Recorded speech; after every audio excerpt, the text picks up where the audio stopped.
But here's my big question for you. And it came up yesterday, but I wanted to explore it really today. Who is more of a threat to our democracy? Russia or the Republican Party? That is my big question I'm putting out there. Who is more of a threat to our democracy, Russia or the Republican Party? And let's make it clear, Russia is a clear and present danger to our democracy. They've a coordinated, concerted attack on our election system waged from the top, from Putin down, using military intelligence, the GRU unit, attacking our infrastructure, attacking a board of elections, stealing 500,000 Americans' personal data. Great threat. Using Facebook, Instagram, of course, great threat. But the Republicans have been waging a war on our democracy for years and years. And let's go through some of this, and then I want to take your calls and get a sense what you think. When you look at it, when the Republicans are waging a war on our democracy, it's very, very clear what they're doing. They're trying to make it harder for those who oppose them to vote. So people of color, specifically, and lower income people, regardless of race.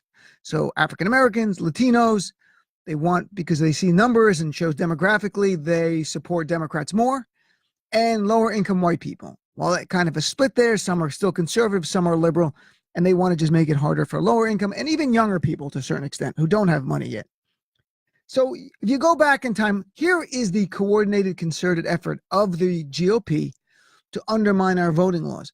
And I think it got into their head, like, how can we do this after realignment? As everyone knows, the Democrats before 1964 in the South they were Democrats. They were all Southern and they were conservative and some of the worst races out there.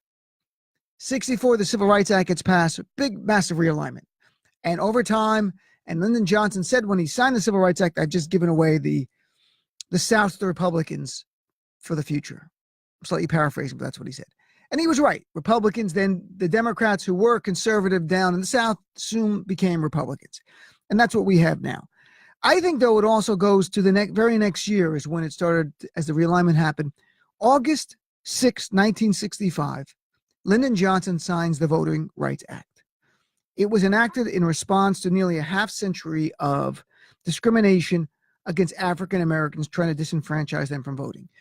And the Voting Rights Act was trying to put the 15th Amendment into actual existence so that everyone had a right to vote. The law provided for federal oversight of elections in jurisdictions that had a history of racial discrimination and things like literacy tests that were going on. And it gave a remedy, a very clear remedy for people who were being disenfranchised. And the Voting Rights Act helped African Americans come out and register and vote. In fact, here's a great example. In Mississippi, the turnout of African Americans in 1964, 1 year before, was 6%. 6%. That's all the African Americans who voted in Mississippi in 1964. Flash forward just 5 years later, the turnout was nearly 60%, 59%, meaning 10 times that. It had an impact. And Section 5 of this Voting Rights Act was the part that said if states that had a history, or counties even, history of discrimination, to change their voting laws, they would have to get pre-approval, pre-clearance from the Department of Justice.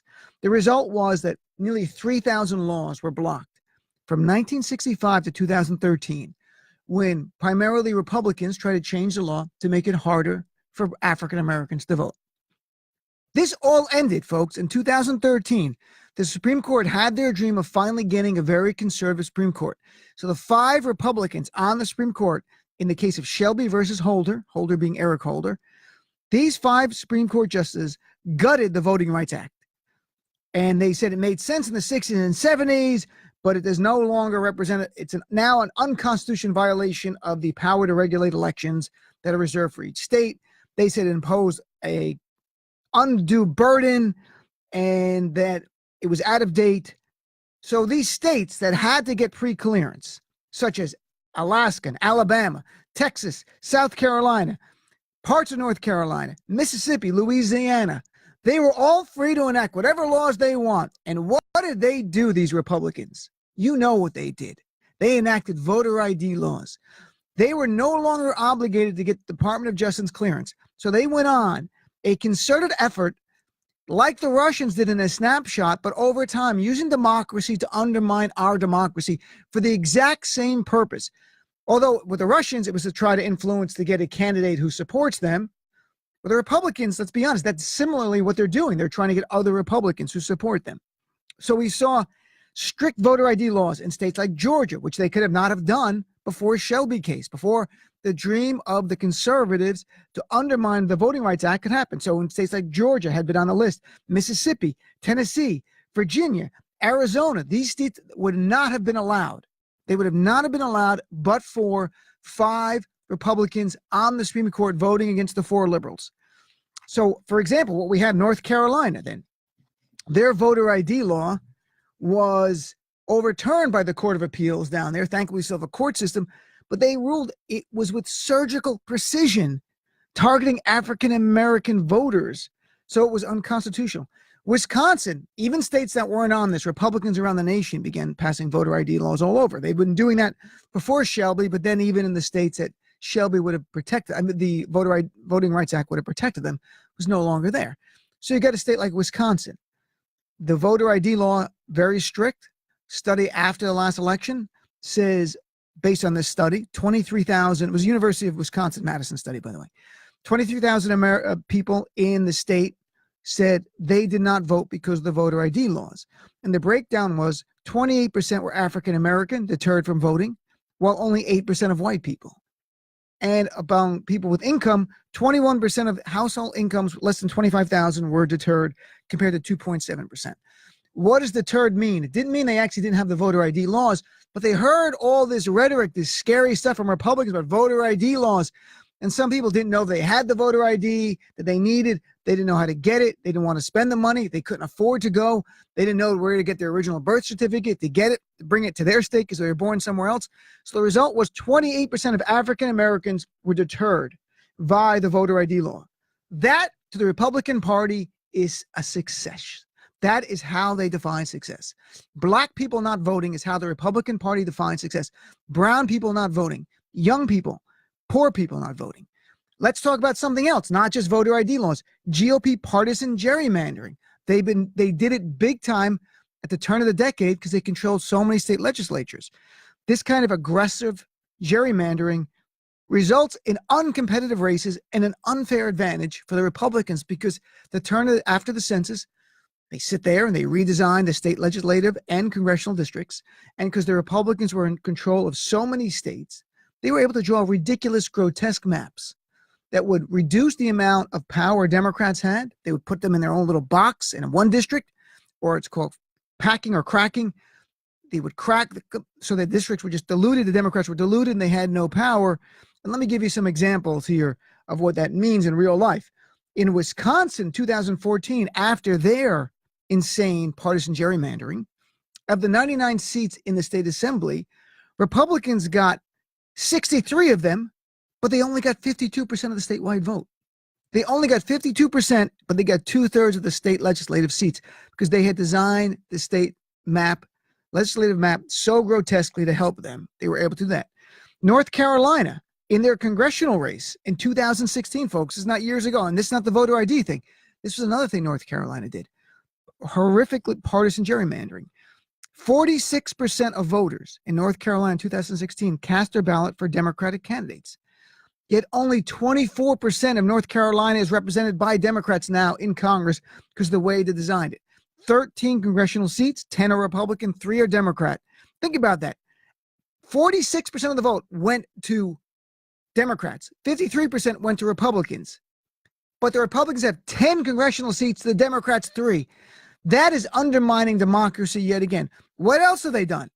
The Republicans, in their concerted daily attack on our democracy, have closed voting places.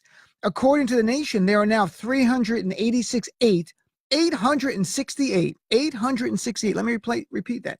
868 fewer places to vote in 2016 because of the Supreme Court decision in Shelby. Because in those states that had a history of discrimination, they didn't have to get pre-clearance to close down voting locations. And guess where they closed them down? You know where they closed them down. In Indiana, for example, there was a study done there between 2008 and 2016. GOP officials expanded early voting stations in Republican-dominated counties and decreased them in Democratic hotbeds. In North Carolina, right now, there's a bill right now to reduce the number of early voting days. They want to get rid of a Saturday. Why would you get rid of a Saturday? That's when most people vote, because they know that's when most Democrats are voting, apparently. Everything about the Republicans is to disenfranchise people who will vote against them. And primarily it's going to be people of color. Arizona, another state that was part of the Voting Rights Act, where they could have not done this without pre-clearance. What have they done? Almost every single county in Arizona, because of the Republicans, have reduced polling places that were in advance of the 2016 election. And it's not a coincidence that the 2016 election is the first one we've had where we didn't have a Voting Rights Act in effect since 1965, and the Republicans somehow win the Electoral College in a state in a time when they lose the popular vote by a record 3 million votes. What else have they done? Voter ID laws, getting rid of early voting, closing polling stations. Add to that, Republicans' attack on our democracy include purging voter rolls. That means throwing you off the voting rolls, and you don't even know till you show up on election day that you've been purged, because they'll say through either Crosscheck or through state laws that somehow you're actually signed up in another state or another county and you moved, but you didn't take your name off there. And they went back and found it. And you have states like Indiana, again, Ohio, Michigan, all Republican-controlled state legislatures and governors passing these laws, and they have resulted in stripping hundreds of thousands of their right to vote, and they don't even know it.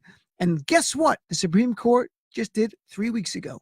They upheld Ohio's extreme voter purge law, which allows purging in ways we haven't seen before, just simply for not voting for a period of time. And that was not supposed to be allowed.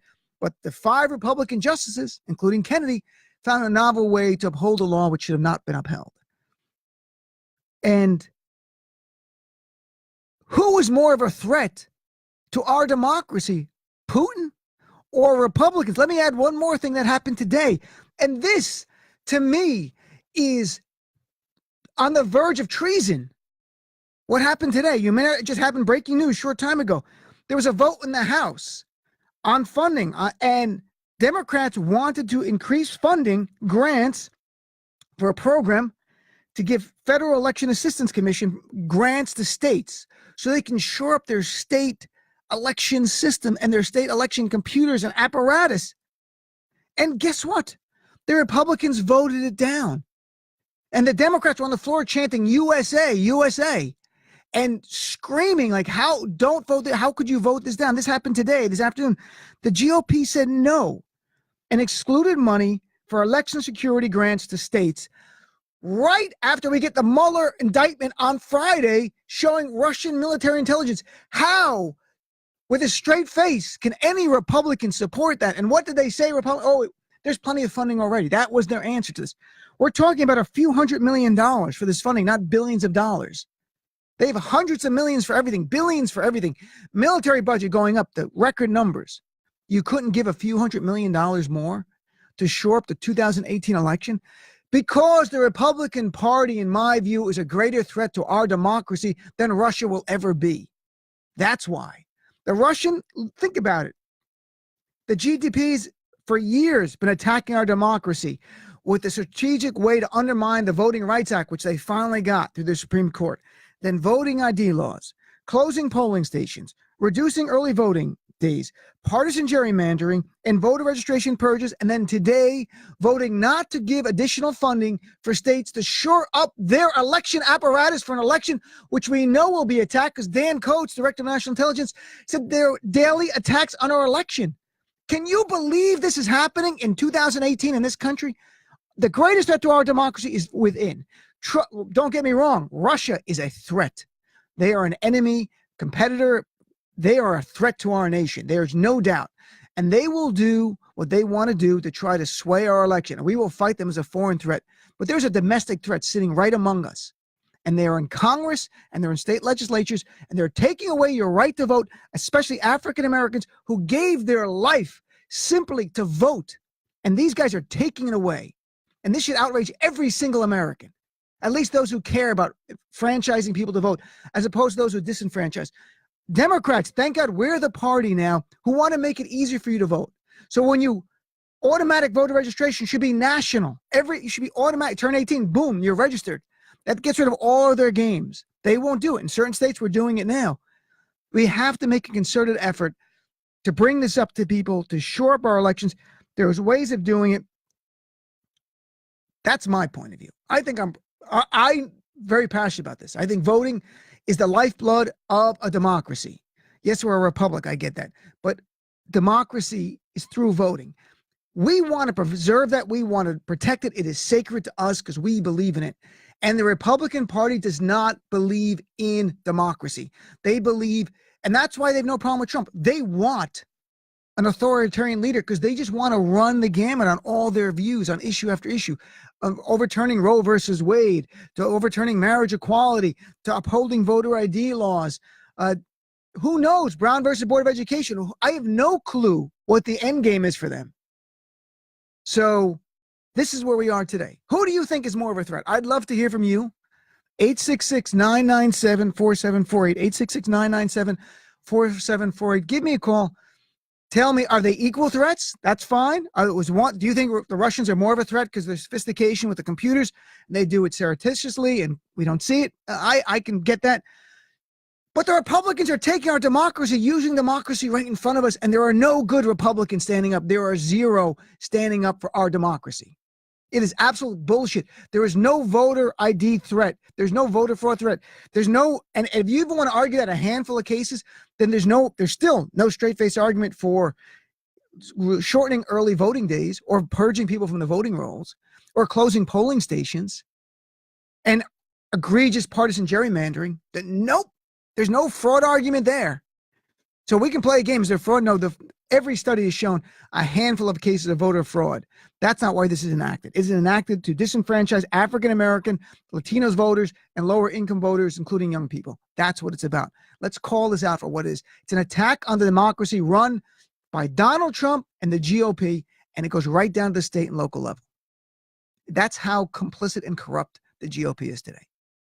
This should offend everyone who believes in democracy.